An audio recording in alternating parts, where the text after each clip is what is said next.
하나님 아버지, 은혜와 사랑을 감사합니다. 지난 한 주간 저희들을 눈동자와 같이 지켜주시고 오늘 이렇게 거룩한 날을 맞이하여 주님의 몸된 교회로 불러주신 은혜와 사랑을 감사합니다. 저희들이 하나님의 말씀을 통해서 또한 저희들이 주님께서 베풀어 주신 그 은혜를 감사하며 살아야 할 저희들이 오히려 베풀어 주신 그 은혜를 마땅히 받는 줄 알고 저희들이 감사하지 못하며 베풀어 주신 은혜를 생각하며 살지 못하였던 것을 불쌍히 여겨 주시옵소서. 지난 한 주간 살아갈 때에 저희들이 몸으로, 마음으로, 우리의 생각으로 지었던 우리의 모든 일을 이 시간 주님께서 용서하여 주시고 이 시간 저희들 용서함을 받은 주의 거룩한 백성들이 주님 앞에 예배를 드릴 때에 우리의 예배를 주님께서 기뻐 받아 주시옵소서. 하나님 아버지, 에벤에셀이라고 하셨는데 여기까지 베풀어 주신 그 은혜, 그 사랑을 저희들이 늘 생각하며 사는 저희들 되게 하여 주시옵소서. 이스라엘 백성들이 기레한 여아렘에서 이제 이 법궤를 들여다보다가 사람이 죽게 되고 또 그 하나님의 징계로 인해서 이제 에돔의 집에 옮겨졌을 때에 엘르아사를 이제 구별해서 하나님의 법궤를 지키게 하고 거룩한 구별된 삶을 통해서 저희들이 늘 구별된 삶을 통해서 이제 주님을 기쁘시게 하며 주님의 은혜 가운데 사는 저희들 되게 하여 주시옵소서. 하나님 아버지, 이스라엘 백성들이 구별하여 거룩한 생활을 하였을 뿐만 아니라 이제는 그들이 미스바에 모여 죄를 회개하며 전적으로 하나님을 의지하며 살겠다고 이제 결심하며 미스바에 모여 그들이 온전한 제물을 여호와 하나님께 드리고 또 이제 이 물을 쏟아 부음으로 말미암아 이 하나님의 은혜를, 하나님의 도움을 구하였던 것처럼 하나님 아버지, 온전히 저희들이 주님을 의지하며 바라보며 사는 저희들 되게 하여 주시옵소서. 그리하였을 때에 이 블레셋 군대가 쳐들어왔을 때에 주님께서 물리쳐 주시고 또한 여기까지 도우셨다라고 하며 이 돌을 세워 하나님께서 베풀어 주신 그 은혜를 기억하였던 것처럼 저희들이 늘 주님께서 베풀어 주신 구속의 은혜, 또한 여기까지 인도하여 주시고 보호하여 주신 그 은혜를 기억하며 사는 저희들 되게 하여 주시옵소서. 우리 익산 창광교회를 주님께서 기억하여 주시고 우리 익산 창광교회를 통해서 생명의 역사, 구원 운동의 역사를 잘 이루어질 수 있도록 주님께서 능력의 손으로 붙들어 주시고 우리 교회를 통해서 주님의 귀한 진리를 드러내는 귀한 도구로 사용하여 주시옵소서. 하나님 아버지, 이 시간 저희들 말씀을 들을 때에 저희의 심령을 주님께서 주장하시고 이 시간도 저희들을 주님의 진리 가운데로 인도하여 주시옵소서. 예수님의 이름으로 간절히 기도드리옵나이다. 아멘. 하나님의 말씀은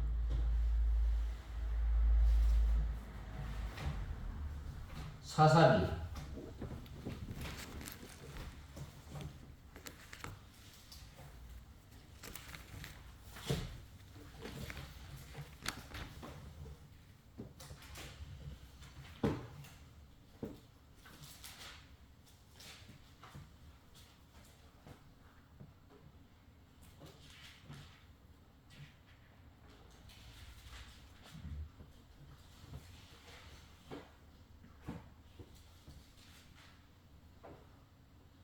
사사기 2장 1절에서 15절까지 봉독해 올리겠습니다.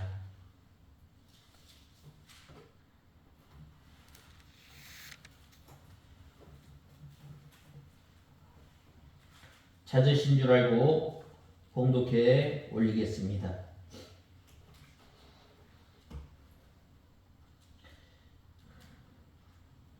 여호와의 천사가 길갈에서 복임으로 올라와 말하였다. 내가 너희를 이집트에서 올라오게 하여 너희 조상에게 맹세한 땅으로 너를 인도하였으며 또 내가 말하기를 나는 너희와 세운 언약을 영원히 깨뜨리지 않을 것이니 너희는 이 땅의 주민들과 어떤 언약도 맺지 말며 그들의 제단을 벌어라 하였으나 너희가 내 목소리를 귀 기울여 듣지 않고 어찌 이같이 하였느냐. 그러므로 내가 다시 말한다. 내가 그들을 너희 앞에서 쫓아내지 않을 것이니 그들이 너희 옆구리에 가시가 되며 그들의 신이 너희에게 올가미가 될 것이다. 여호와의 천사가 이 말씀을 이스라엘 모든 자손에게 말하니 백성이 소리를 높여 울었다. 그래서 그들이 그곳 이름을 복임이라 부르고 거기서 여호와께 제사를 드렸다. 여호수아가 백성을 보내니 이스라엘 자손이 각기 가서 그 땅을 자기 유업으로 차지하였고 여호수아가 살아있는 동안과 여호수아 이후에도 오래 산 장로들 곧 여호와께서 이스라엘을 위하여 행하신 모든 큰 일을 보았던 이들이 살아있는 동안에는 그 백성이 여호와를 섬겼다. 여호와의 종 눈의 아들 여호수아가 110세에 죽으니 백성들이 가스산 북쪽 에브라임 산지의 딥낫 헤레스에 있는 그의 유업의 지경 안에 그를 장사하였고 그 세대의 모든 사람들 역시 죽어서 그 조상들에게 합류하였으며 그 이후에 여호와를 알지 못하고 그분께서 이스라엘을 위해 행하신 일도 알지 못하는 세대가 일어났다. 이스라엘 자손이 여호와 보시기에 악을 행하고 바알들을 섬기며 그들의 이집트 땅에서 자기들을 인도하여 내신 여호와 자기 조상들의 하나님을 버리고 자기 주변 백성들이 섬기는 다른 신들을 쫓아 그 신들에게 절하여 여호와를 분노케 하였다.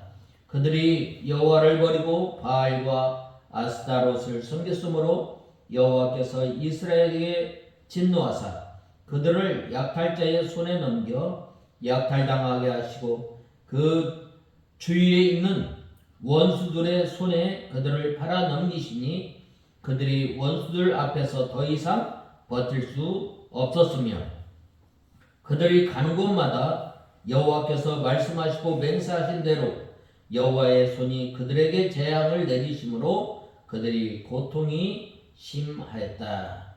오늘 3절 하반절에 보면 그들이 너희 옆구리에 가시가 되며 그들의 신들이 너희에게 올가미가 될 것이다. 이 말씀을 중심으로 해서 오늘 사사기 2장 1절에서 15절 말씀을 살펴보고자 합니다. 오늘 특별히 이 본장은 타락과 구원의 악순환 시대였던 사사시대가 도래한 역사적 영적 배경을 밝히는 본서의 30부분에 해당하는 1장 1절에서 3장 6절의 연속 부분입니다. 이러한 본장에서 제1장이 사사시대가 도래하게 된 역사적 배경을 밝힌 데 이어 사사시대에는 필연적으로 도래할 수밖에 없었던 영적 배경이 된 이스라엘 민족의 신앙 상태와 사사시대의 범죄의 악순환의 기본을 소개하고 있습니다. 그중 본문은 사사시대 도래의 영적 배경으로 이스라엘 민족이 하나님과 맺었던 언약을 준수하지 않은 사실을 기록하고 있습니다. 즉 본문에서는 여호와의 사자가 나타나 가나안 족속들을 축출하라는 하나님의 명령을 순종하지 아니하고 그들과 동화되어 우상을 섬긴 이스라엘에 대해 책망과 저주를 선포한 사실과 이스라엘의 회개를 기록하고 있습니다. 이러한 본문은 여호수아 사후의 이스라엘 백성들의 신앙 상태가 어떠했는지를 보여줄 뿐만 아니라 이스라엘 역사가 앞으로 어떻게 전개할 것인가를 암시해주고 있기도 합니다. 즉 이스라엘의 역사는 전 사사시대를 걸쳐서 하나의 패턴이 형성된 것입니다. 그것은 본문의 내용이 보여주듯이 하나님의 백성들이 범죄하고 또 하나님께서 저주와 심판하시고 또 백성들의 회개하면 하나님께서 구원하시고 또한 그 구원해 주신 그 은혜를 잃어버리고 다시금 범죄하는 사이클을 계속해서 반복하고 있습니다. 사실 본장 11절에서 23절은 이러한 사사시대의 기본 패턴을 보여주고 있으며 본서 본론부에 해당하는 3장 7절에서 16장 31절은 이 패턴에 연속된 기록입니다. 이처럼 사사시대의 도래의 영적 배경을 기록한 본문에 담긴 이 영적인 진리, 여기에서 오늘 본문에서 무엇을 말씀하고 있는가? 오늘 본문을 통해서 살펴보고 오늘 3절 하반절에서 말씀하였던 것처럼 그들이 너희의 가시가 될 것이며 그들의 신들이 너희에게 올무가 되리라는 이 말씀을 통해서 오늘 2장 1절에서 15절 말씀을 상고하고자 합니다. 먼저 첫 번째로는 1절에서 2절에 보면 너희가 내 목소리를 청종치 아니하였도다 라고 말씀하고 있습니다. 하나님께서 이 출애굽기 레위기에서 보면 계속해서 율법을 강론하였습니다. 그런데 이 하나님의 백성들이 하나님의 말씀을 청종하지 않았다는 거예요. 그리하였을 때 하나님께서 사자를 보내어서 이스라엘 백성들을 책망하였습니다. 책망한 내용은 가나안 민족과 언약을 세우지 말고 그들의 단을 헐라는 하나님의 말씀을 청종하지 않았다는 거예요. 하나님께서 가나안 땅을 주셨을 때는 바로 그 땅의 거민들을 다 멸절하라는 거예요. 오늘날 우리도 마찬가지입니다. 예수 그리스도를 믿고 하나님의 자녀가 된 우리는 이제는 정결한 삶을, 거룩한 삶, 정결한 삶을 살아야 합니다. 그것은 바로 악은 모양이라도 버리고 피 흘리기까지 끝까지 믿음의 선한 싸움을 싸워야 할 것을 말씀하고 있습니다. 그런데 하나님의 언약 백성인 이스라엘 백성들이 하나님의 말씀을 듣지 아니하고 그들과 함께 동화된 거예요. 왜 그들이 이 가나안 7족속을 멸하지 않았을까? 그들과 함께 살아갈 때에 이제 약한 민족들 같은 경우는 그들을 노예로 부리기 참 쉽습니다. 경제적으로나 또한 여러모로 사람의 생각으로 볼 때에 유익한 거예요. 그리하였을 때 이제 그들을 살려두어서 이제 이렇게 평안한 생활을 하고자 동화했던 것입니다. 그런데 이 청종치 않았다는 거예요. 청종지 않을 뿐만 아니라 청종하지 않았던 거예요. 그러나 하나님께서는 그들과 함께 하지 말라는 거예요. 특별히 우리 예수 믿는 사람은 이 세상에 살지만 세상에 빠져서는 안 되는 거예요. 또한 이 땅에 거민과 언약을 세우지 말며라고 했는데 이 말은 이방 사람과 연합하지 말라는 것입니다. 이방 사람과 연합하여서 일을 하지 말라는 거예요. 고린도전서 15장 33절에 악한 동무들은 선한 행실을 더럽힌다고 말씀하고 있습니다.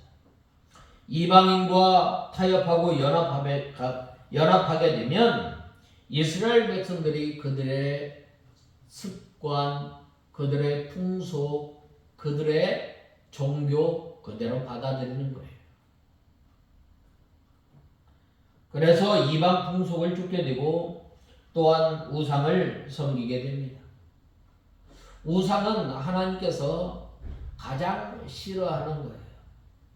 왜 그런가? 하나님께 돌려야 할 그 영광, 마땅히 돌려야 할 그 영광, 하나님의 백성으로서의 삶을 제대로 살지 못하기 때문입니다. 그래서 이 한문에 보면 뭐라고 하였느냐면 이 금묵자흑이라고 했는데 먹을 가까이 하면 점점 검어진다는 거예요. 나도 모르게 거기에 빠져들게 되는 것입니다. 그렇기 때문에 우리 옛 속담에도 그 사람을 보려면 그 친구를 보라고 했습니다. 그 친구가 어떠한 사람이냐에 따라서 그 사람에 대해서 어느 정도 평가하기 때문입니다.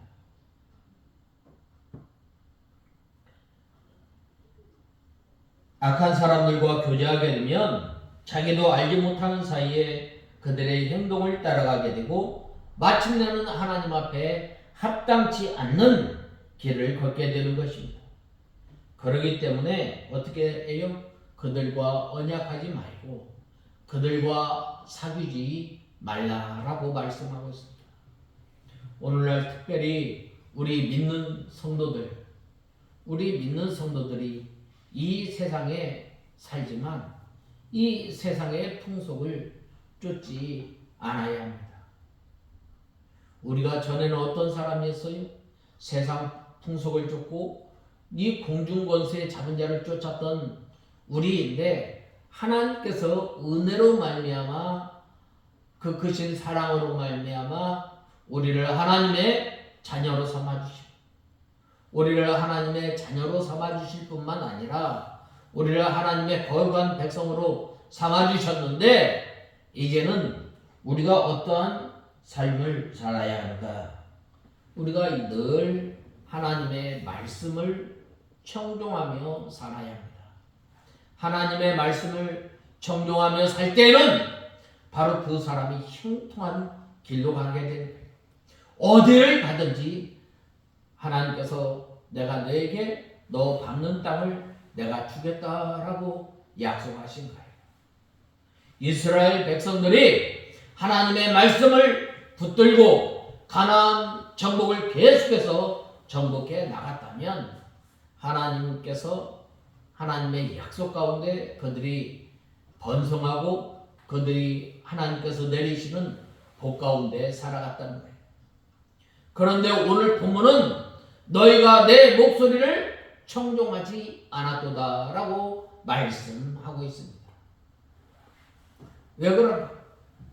전에는 자기 부모님들이 또한 이 여호수아가 또한 여호수아 시대에 살았던 그 장로들의 교훈을 잘 받은 거예요.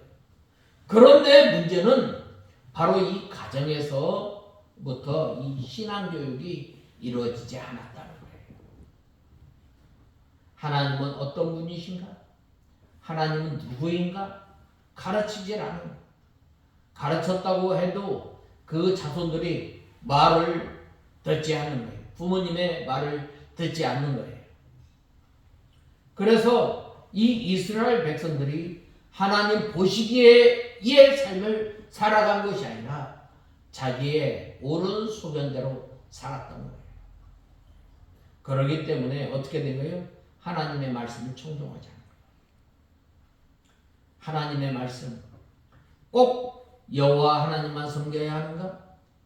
저 보면은 세상 신들 보면은 얼마나 매력적이고 얼마나 우리가 또 따라가면 얼마나 즐거울 것인가.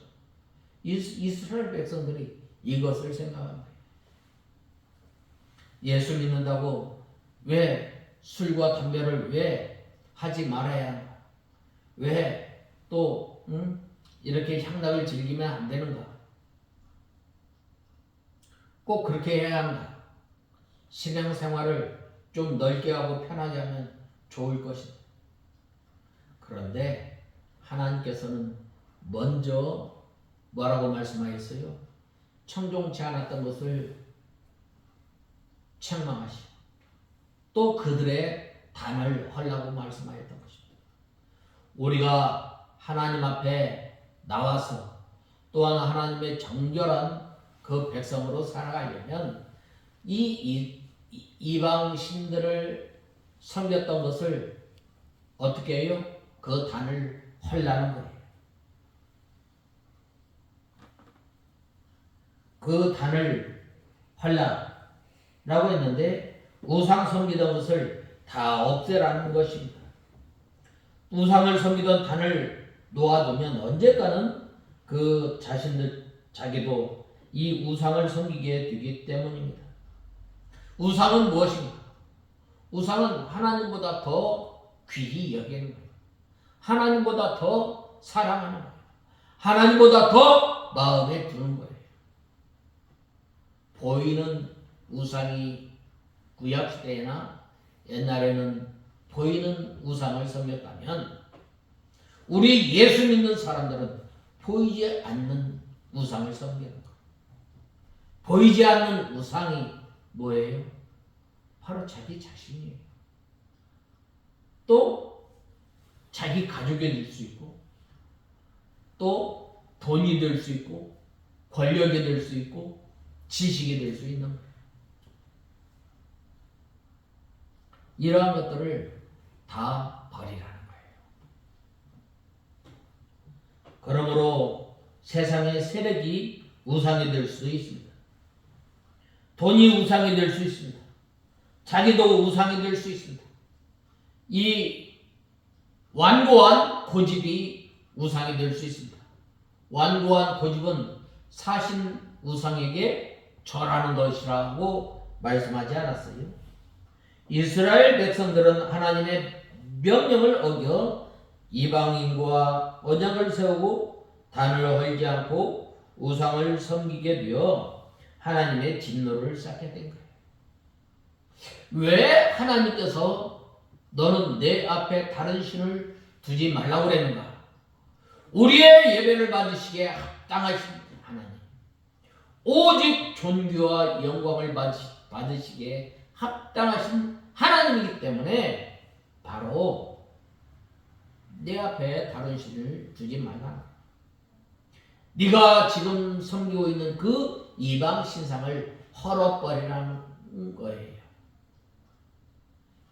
그리고 하나님 앞에 돌아오라는 거예요. 그래야 하지 않을 때는 어떻게 돼요? 오늘 본문의 말씀하였던 것처럼 이 옆구리에 가시가 되는 거예요.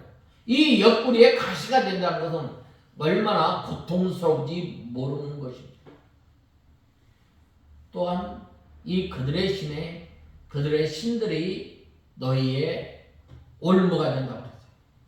올무는 뭐예요? 올무는 이 행동을 하기에 방해거리가 되는 거예요.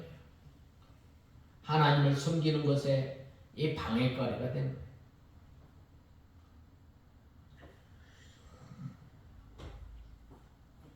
특별히 1절 말씀을 보면 하나님께서는 이스라엘 백성들에게 내가 너희로 애굽에서 나오게 하고 인도하여 너희 열조에게 맹세한 땅으로 이끌어왔으며 또 내가 이르기를 너희에게 세운 언약을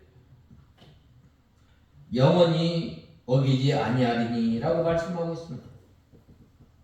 이러한 본문의 말씀대로 하나님께서는 이스라엘 백성들을 택하였다는 거예요.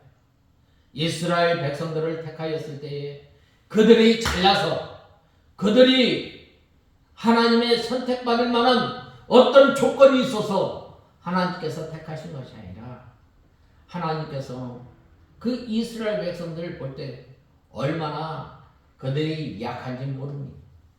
땅덩어리가 큰 것이 아닙니다. 그렇지만 하나님께서 이스라엘 백성들을 택하여서 하나님의 거룩한 백성으로 삼으신 것은 하나님을 나타내시기 위함입니다.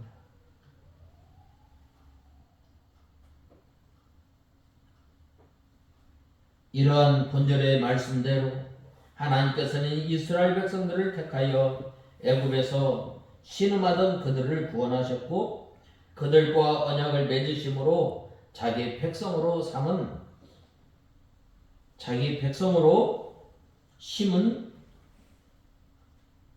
그들 조상에게 삼으신 것은 물론 그들의 조상들에게 약속하신 땅으로 인도해 주셨던 것입니다. 그러나 이는 결코 이스라엘 백성들이 다른 민족보다 우수한 민족이었거나 하나님의 사랑을 차지할 만큼 하나님을 잘 섬겼기 때문이 아닙니다.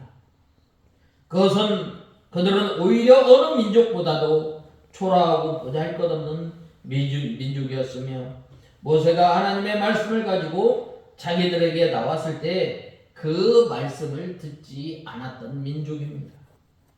그런데도 불구하고 하나님께서는 이스라엘 백성들을 택하고 그들과 언약을 맺고 또 자기 백성으로 삼아주십니다. 오늘날 우리를 가만히 한번 생각해 봅시다.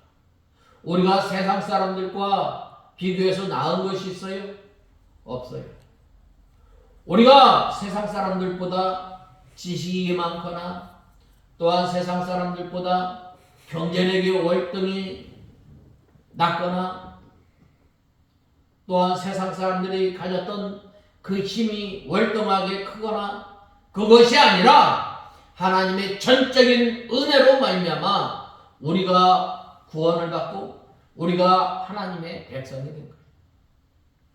고린도전서 1장에 보면 뭐라고 말씀하셨어요? 우리가 미련하고 천한 것들을 택하사 하나님을 나타내게 하기 위함이라고 말씀하고 있습니다. 이러한 의미에서 이스라엘은 하나님의 특별한 사랑과 은혜를 입었던 민족이었다라고 할 수 있습니다. 그런데 이렇게 특별한 사랑을 입은 것은 전날 이스라엘 백성들뿐만 아닙니다. 오늘을 살고 있는 우리 성도들도 하나님의 특별한 사랑을 받은 거예요. 이 사랑은 조건 없는 사랑이에요. 무조건적인 사랑이에요. 이 사랑은 거부할 수 없는 사랑입니다. 즉 우리는 하나님에 대한 불신앙과 불순종, 교만과 더러운 음행, 거짓과 시기로 가득 찼던 사람들임에도 불구하고 하나님께서는 우리를 사랑하셔서 불러주시고 하나님의 거룩한 백성으로 삼아주신 거예요. 사실 우리의 죄는 너무나 크기 때문에 그 누구도 거룩하신 하나님의 편에 설 수 없는 부정한 사람이었습니다. 우리는 하나님 앞에 설 수 없는 사람들. 우리 스스로는 우리 죄를 속할 수도 없고 감히 우리의 죄를 대신 담당해 줄 수도 없는 죄의 도성에 갇힌 존재들이었습니다. 우리는 일반 달란트 빚진 자처럼 늘 갚을 수 없는 큰 죄에 대해 부담을 가지고 살아야만 하는 불쌍한 존재들이. 그러한 우리에게 하나님께서는 이스라엘을 애굽에서 구원하시기 위해 모세를 보내신 것처럼 하나님께서 사랑하시는 독생 성자 예수 그리스도를 구원자로 보내심으로 말미암아 죄의 애굽에서 우리를 이끌어 내신 것입니다. 그리고 우리의 모든 죄를 용서하시는 것은 물론 우리를 자기 자녀로 삼으시는 아주 특별한 사랑을 베풀어 주신 것. 아무런 조건과 대가 없이 말입니다. 그러므로 성도 여러분, 우리가 잘나고 똑똑해서 구원의 은혜를 입은 것이 아니라 오직 하나님의 특별한 은혜로 말미암아 우리가 구원받은 거예요. 예수 그리스도를 믿고 하나님의 자녀가 된 거예요. 참 우리가 하나님 앞에 아무것도 내세울 수 없는 줄 우리는 알아야 합니다.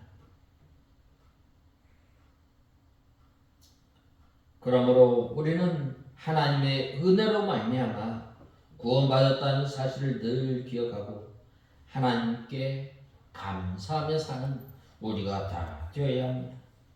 때로는 세상의 시험과 어려움이 우리의 신앙을 끊는다 할지라도 우리가 받은 특별한 은혜를 기억하며 하나님께 날마다 나아가는 저와 여러분이 되어야 합니다. 그리고 하나님께 택함받았다는 자부심을 가지고 믿음 안에서 세상을 향해 담대히 서도록 해야 합니다. 이렇게 우리가 하나님의 특별한 사랑을 입은 사람으로 충성을 다하고 믿음을 지킬 때에 하나님께서 우리를 위한 상급을 준비하십니다. 내가 선한 싸움을 싸우고 달려갈 길을 다 달려가고 이제 후로는 나에게 면류관이 예비되었다라고 말씀하고 있습니다. 이스라엘 백성들이 하나님께서 명령한 그 가나안 땅을 다 차지하였을 때 얼마나 기뻤겠어요.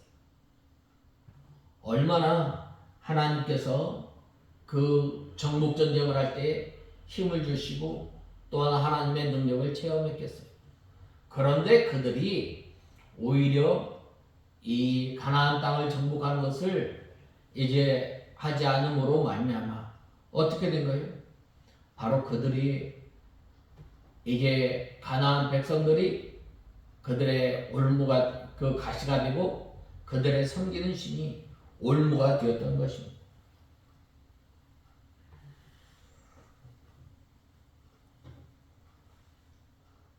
또 본 말씀 2절에 보면 하나님께서는 이스라엘 백성들에게 그들이 가나안 땅에 들어오기 전에 가나안 거민들과 언약을 세우지 말며 단을 허락버리라고 말씀하셨던 것을 상기시키고 있습니다.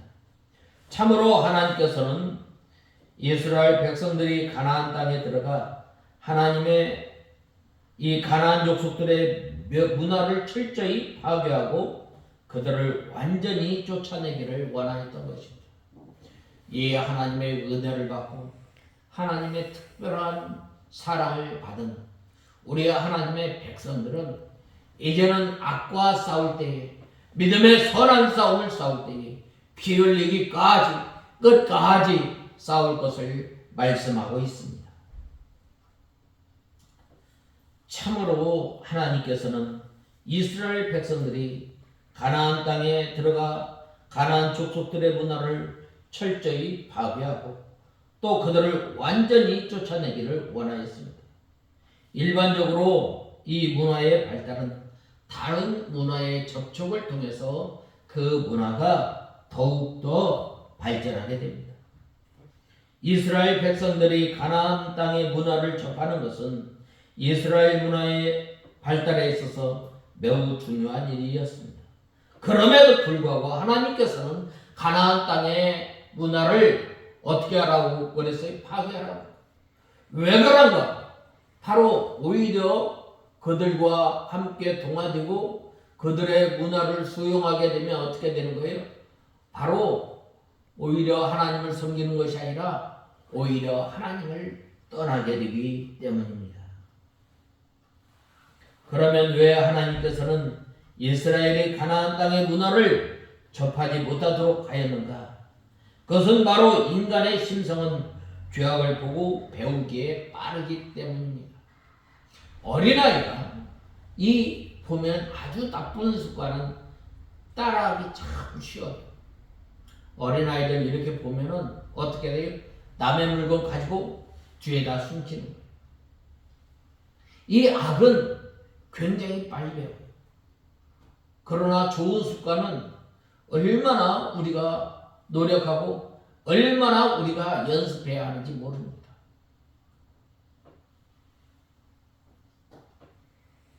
그래서 사실 이 가나안 땅의 문화는 이스라엘 백성들에게 정복하여 그들이 하나님께로 나가는데 도움을 주는 것이 아니라 오히려 하나님 앞으로 나가지 못하도록 발목을 잡는 죄의 문화였기 때문입니다. 우리가 가만히 세상의 문화를 가만히 보면은 그 세상의 문화가 하나님을 섬기는데 도움을 주던가요? 오히려 하나님을 섬기는데 방해 가지고 또한 발목을 잡게 되는 것입니다. 따라서 하나님께서는 죄의 발빠른 사람의 마음을 아시고 이스라엘 백성들의 가나안 땅의 문화에 물들지 않도록 아예 애초부터 그곳의 모든 문화를 파괴하라고 하였던 것입니다. 사실 인간은 선보다 악에 더 가까운 존재입니다. 왜냐? 아담과 하와가 하나님의 말씀을 어기고 난 다음에는 우리는 하나님을 찾을래야 찾을 수가 없습니다. 우리는 하나님 앞에 나갈 수가 없습니다. 우리는 우리의 영혼이 또한 우리의 영적 감각이 우리의 선을 향하는데 죽은 거예요. 영적으로 마비가 된 거예요. 그렇기 때문에 우리는 이 선을 향할 수가 없습니다. 하나님을 섬길 수 없습니다.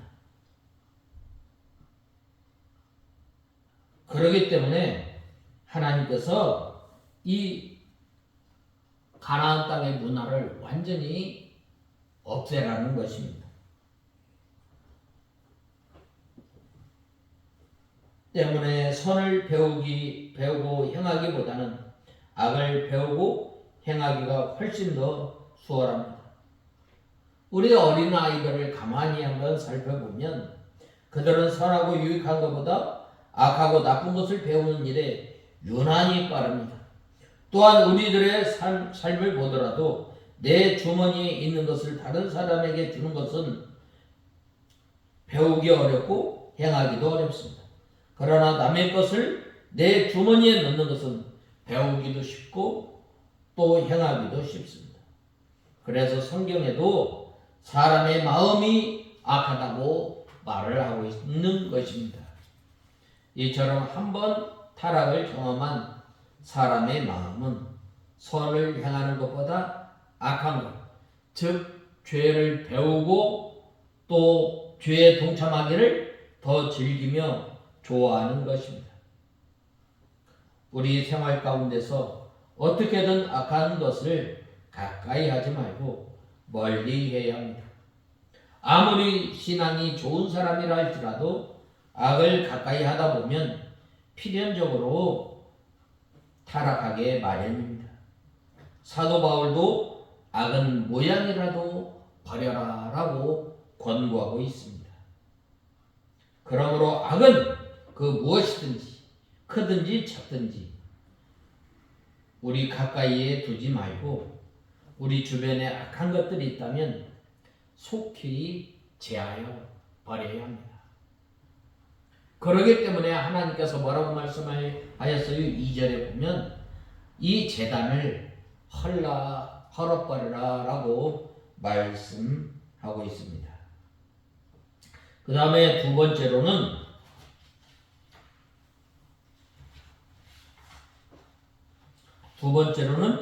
그들을 쫓아내지 아니하리니 그들이 너희 옆구리에 가시가 될 것이며 그들의 신들이 너희에게 올무가 되리라라고 말씀하고 있습니다. 이스라엘 백성들이 죄와 더불어 싸우지 않고 이방과 타협하여 우상의 단을 헐지 않았기 때문에 가나안 사람들이 바로 이스라엘의 옆구리가 되고 그들의 신이 올무가 된다고 말씀하고 있습니다. 옆구리에 가시가 된다고 했는데 이 가나안 거민들이 이스라엘 백성들에게 고통거리가 된다는 거예요. 사사시대에 계속해서 한 400년 가까이 어떻게든 계속해서 그들에게 이 가시가 되는 거예요. 이스라엘 백성들이 하나님의 말씀을 어기고 불순종하였을 때 어떻게 되는 거예요? 아말렉 족속이나 또한 미디안 족속들이 와서 자꾸 이스라엘 백성들을 고통하게 만드는 거예요. 왜 그래요? 하나님의 말씀을 어겼기 때문에. 우리가 예수 그리스도를 믿고 하나님의 자녀가 된 다음에는 이제는 우리가 세상에서 누려왔던 모든 것들을 완전히 다 끊어버려야 됩니다. 그렇지 않으면 우리가 살아가는 동안에 계속해서 우리의 옆구리에 가시가 되는 거예요. 쿡쿡 찔리게 되는 거예요. 우리를 고통스럽게 만드는 것임을 우리는 알아야 합니다. 그래서 하나님을 순종하여 죄와 더불어 피 흘리기까지 싸우지 않으면 원수들에게 짓밟히고 그 원수가 옆구리를 찌르고 그들의 올무가 되어서 걸려 넘어지며 필경은 망하게 된다는 거예요. 특별히 본말씀 3절에 보면 하나님께서는 이스라엘 백성들에게 가나안 족속들을 더 이상 쫓아내지 않겠다고 말씀하였습니다. 하나님의 말씀을 순종하고 하나님의 능력을 힘입어서 계속해서 가나안 정복 전쟁을 하였다면 하나님께서 이스라엘 백성들에게 힘을 주시고 능력을 주시고 우리가 이제 한 날 한 날 살아가면서 믿음의 선한 싸움을 싸울 때에 하나님께서 능력을 주시고 힘을 주셔서 죄와 피 흘리기까지 싸울 때에 하나님께서 승리하는 생활을 하게 하시는 거예요. 그런데 세상과 타협하고 그들과 힘써 싸우지 아니하면 어떻게 되는 거예요? 그것이 우리의 옆구리에 가시가 됩니다. 우리에게 고통거리가 되는 거예요. 우리가 믿음 생활하는 데 있어서 어떻게 된 거예요? 바로 발목을 잡고 있는 거예요. 그래서 믿음 생활하지 못하게 만드는 거예요. 그게 뭐예요? 우리의 인정선이 될 수 있어요. 인정선. 우리의 생명이 될 수 있는 거예요. 우리의 물질이 발목이 되는 경우가 있습니다. 그러므로 우리가 이 힘써 이 믿음의 선한 싸움을 싸워야 합니다. 이스라엘 백성들은 하나님의 말씀을 순종하고 또한 힘써 이 가나안 족속들을 물리칠 때에 어떻게 되는 거예요? 이 옆구리에 가시가 없어지게 되고 또한 우리의 올무가 없어지게 되는 것입니다. 이런 하나님의 태도는 이스라엘 백성들이 처음 가나안 땅에 들어왔을 때와는 사뭇 다른 모습입니다. 왜냐하면 이스라엘 백성들이 처음 가나안 땅에 들어와 가나안 정복을 시작했을 때는 하나님께서 그들을 도우셔서 가나안 족속들을 쫓아내셨기 때문입니다. 하나님의 말씀을 의지하고 하나님 앞에 하나님의 말씀을 의지하고 또한 여리고 성에 들어갔을 때에 어떻게 된 거예요? 여리고성 사람들의 간담이 녹았고라고 말씀하셨습니다. 상천하지에 하나님을 알았던 거예요. 그러나 이 여리고성 그리고 또 요단강을 건너서 이제 처음 정복전쟁을 하였을 때는 하나님께서 힘을 주시고 능력을 주셔서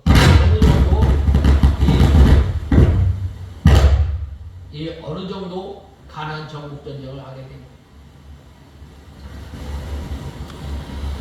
이 가나안 정복 전쟁을 할 수 있게 된 거예요. 그러나 이제 그들이 평안하고 그들이 이 안일한 태도를 취하였을 때 어떻게 한 거예요? 뭐 그냥 같이 살면 되지 왜 꼭 전쟁을 해야 되나? 좋은 게 좋은 거지. 그래야 했을 때 어떻게 되는 거예요? 그들의 옆구리에 가시가 되는 거예요. 그들의 옆구리에 가시가 되는 거예요. 늘 생활할 때 그것으로 인해서 고통을 받게 되는 거예요. 그것으로 인해서 믿음 생활 잘 하지 못하는 경우가 많이 있습니다. 그러면 하나님의 태도가 이처럼 달라진 것은 왜 그런가? 그것은 바로 이스라엘 백성들이 더 이상 가나안 족속들을 쫓아내지 않았기 때문입니다. 그들이 가나안 족속을 쫓아내는 수고를 하지 않았기 때문입니다. 즉 하나님께서는 이스라엘 백성들에게 가나안 족속과 언약을 세우지도 말고 오히려 그들의 단을 헐어버리고 그들을 정복하여 가나안 땅에서 완전히 추방하도록 명령하였지만 그들은 그동안 차지했던 땅에 만족하고 더 이상 정복하는 수고를 하지 않았던 것입니다. 이에 비해 하나님께서는 하나님의 명령을 어기고 더 이상 가나안 정복을 향해 나아가지 않는 이스라엘 백성들을 돕지 않겠다고 말씀하신 것입니다. 이와 같이 하나님께서는 스스로 자기의 일을 다하지 않고 게으른 사람들을 돕지 않으십니다. 우리 속담에도 하늘은 스스로 돕는 자를 돕는다라는 말이 있듯이 하나님의 도우심은 최선을 다하는 우리의 능력 속에서만 기대할 수 있는 것입니다. 우리는 힘이 약하지만 우리가 힘써 믿음의 선한 싸움을 싸울 때에 하나님께서 우리에게 능력을 주시고 하나님께서 우리에게 힘을 주시는 거예요. 우리가 이 예수님께서 행하신 그 기적을 가만히 생각해 보면 이 물고기 2마리로 보리떡 5개의 그것을 가지고 5,000명이 먹고 남음이 있는데 어린 소년이 자기가 가지고 온 것을 예수님 앞에 내어 놓았을 때에 예수님께서 그것을 가지고 역사하신 거예요. 하나님께서는 우리가 이 적은 능력을 가지고 믿음을 지킬 때에 우리에게 힘을 주시고 우리에게 능력을 주시는 거예요. 그러므로 우리가 이 적은 능력을 가지고 온 힘을 다해 믿음 생활하는 저와 여러분이 되어야 합니다. 따라서 우리가 하나님의 도우심을 바란다면 자기 일에 힘을 써야 합니다. 우리가 이렇게 자기 일에 최선을 다하고 하나님의 도우심을 구할 때에 하나님께서는 우리와 함께 하시며 우리를 도우사 맡은 일을 이룰 수 있도록 역사하시는 것입니다. 만일 자기 일에 최선을 다하지 않고 하나님의 도움만 바란다면 이는 심지 않는 데서 거두기를 원하는 미련한 사람임을 우리는 알아야 합니다. 그리고 이렇게 게으른 자들에게는 하나님의 도우심 대신에 악하고 게으른 종아, 나는 심지도 않는 데서 거두고 해치지 않는 데서 모으는 줄로 내가 알았느냐라고 하는 하나님의 책망이 있을 뿐입니다. 하나님의 도우심을 바란다면 하나님 앞에서 우리의 수고의 노력을 먼저 보여야 합니다.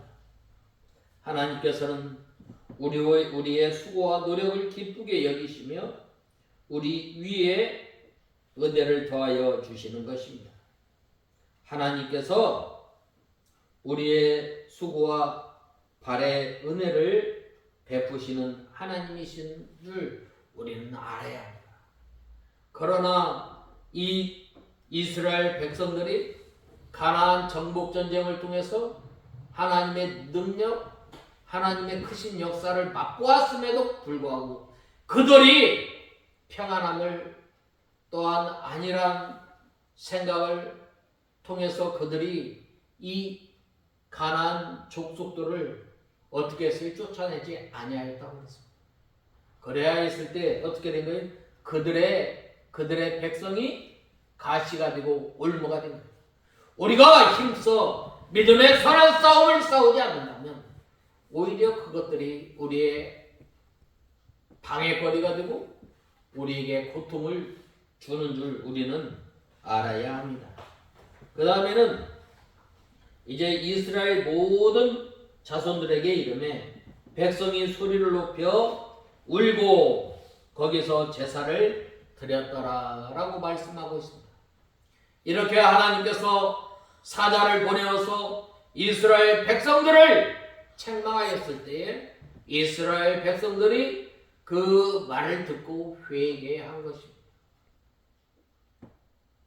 여기에서 소리를 높여 운지라라고 말씀하였습니다. 이스라엘 백성들이 하나님의 말씀으로 책망을 받을 때에 거꾸로져 회개의 눈물을 흘린 것입니다. 하나님께서는 이와 같이 통회하는 마음을 멸시치 아니하시고 이스라엘 백성들을 권고하였습니다. 거기에서 그곳 이름을 복임이라고 했는데 복음이라는 말은 우는 자라는 말이에요. 내가 그동안 믿음을 제대로 지키지 못하였던 것을 붙들고 회개하는 사람들입니다. 그 다음에 내가 이 하나님의 말씀을 순종하며 청종하며 살아야 하는데 청종하지 못한 것을 가지고 하나님 앞에 회개하며 울었다는 거예요. 우리가 이 우는 사람이 되어야 합니다. 이 믿음의 선한 싸움을 제대로 싸우지 못하였던 것을 불쌍히 여겨주시옵소서.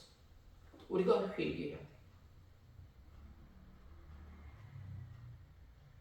그러지 못할 때가 참 많이 있죠. 우리가 하나님의 말씀을 붙들고 살아야 할 우리가 하나님의 말씀대로 살지 못하였던 것을 불쌍히 여겨주시옵소서. 회개해야 돼.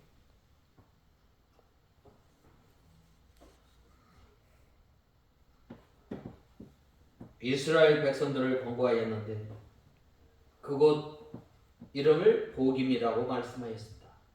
그 다음에는 여호와께 제사를 드렸다라고 말씀하였습니다. 이스라엘 백성들이 하나님께 범죄한 것을 회개하고 다시 하나님을 섬기기로 작정하고 하나님 앞에 제사를 드린 것입니다.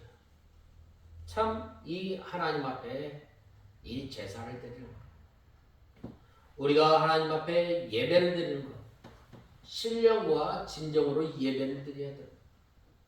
이 시간 드려지는 예배가 하나님의 말씀에 의지해서, 이 시간 또한 드려지는 예배가 성령 하나님의 감화감동 역사하심을 통해서 드려져야 합니다.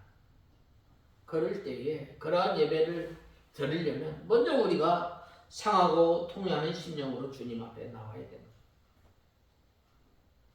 그래야 할 때에 우리가 이 하나님 앞에 바로 예배를 드릴 수 있습니다.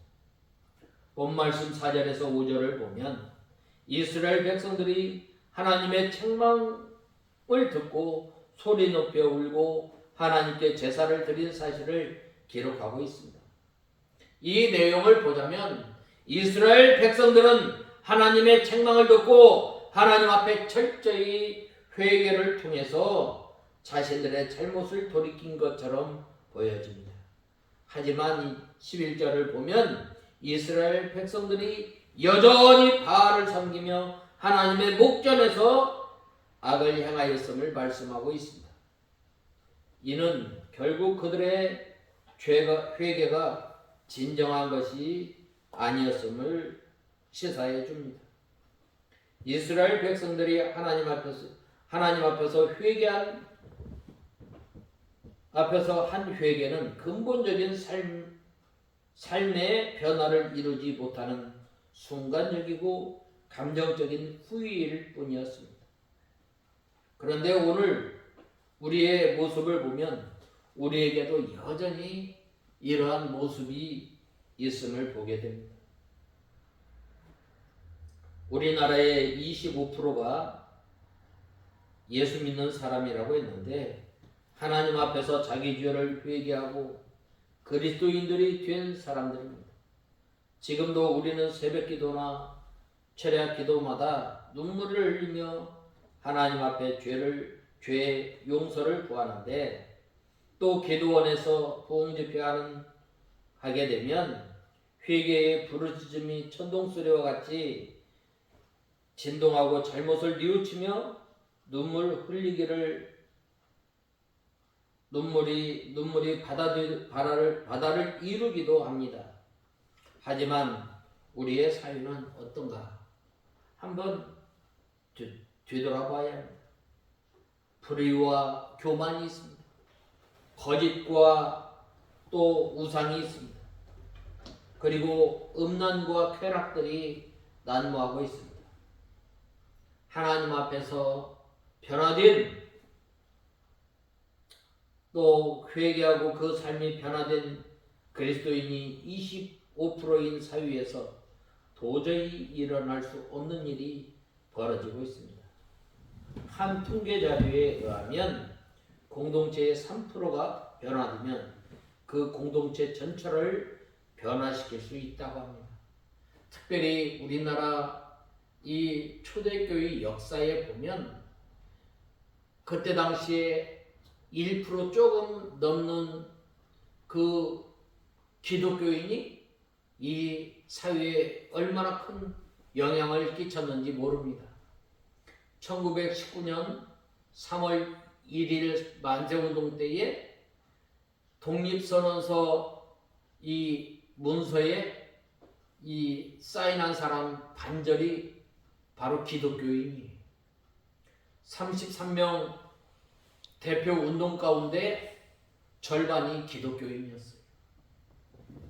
우리나라 초기에 이 기독교가 얼마나 큰 영향을 미쳤는지 모릅니다.